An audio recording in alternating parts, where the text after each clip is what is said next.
Hello mga Lods, what's up? Halaboy FW here.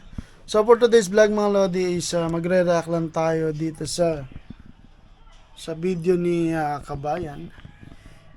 Ewan ko taga Saudi yata to si Kabayan na iniwan ng jowang Pakistani. So panoorin natin. Come back to me, my ex-Pakistan patan. Come back to me, my ex-Pakistan patan. Come back.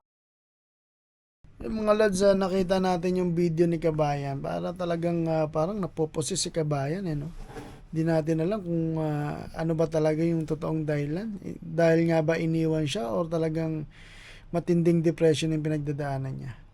Panawagan lang sa mga kaibigang malapit at sa mga pamilya ng babaeng ito ay sana matulungan niyo siya mga Lods kasi hindi biro yung pinagdadaanan niya. Iniwan siya ng jowa niyang Pakistani. Di ko alam kung nagko-content lang din to. 'Di ba? Kasi ano siya talagang poses Talagang tsaka bilib din ako kay Kabayan na to. Galing mag-English. Siguro dati siyang teacher or ganyan.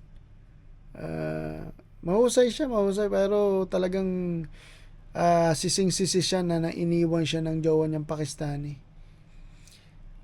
Bago doon, alamin natin bakit nagjojowa yung mga kabayan nating ng ibang lahi.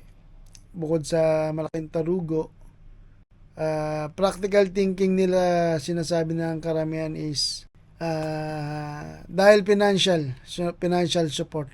Ayun yung isa sa mga dahilan kung bakit. Pero itong kay Kabayan matindi, talagang yung emosyon niya parang gigil na bakit iniwan, sising-sisi. Come Ay back nako, to me, sana my matulungan siya ng mga ex-Pakistan kamag-anak niya sa patan. Pilipinas. Sana tawagan niyo tong babaeng ito at sa mga malalapit na kaibigan niya, maawa kayo, no? Lalo na nasa Saudi yata to si Kabayan. Sana matulungan siya ng ating embahada. Kontakin to si Kabayan, no?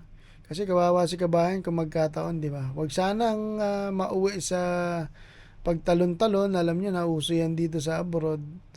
Ah, sana matauhan siya, no? Sana wag siya magpakita ng ganong mga galawan sa social media. Ikapapahamak niya yan. It's either na masiraan or matindi sa mentally effect. Baka mahuli siya ng pulis. Kasi hindi magandang yung panoorin yung mga ganyang bagay. Ingat ka kabayan at sa lahat ng mga pinagdadaanan dyan pagdaanan nyo lang kasi normal yan dapat tayo mismo sa sarili natin, kilala natin yung sarili natin. Dapat kayanin natin. Tsaka magdasal lang palagi. Alright?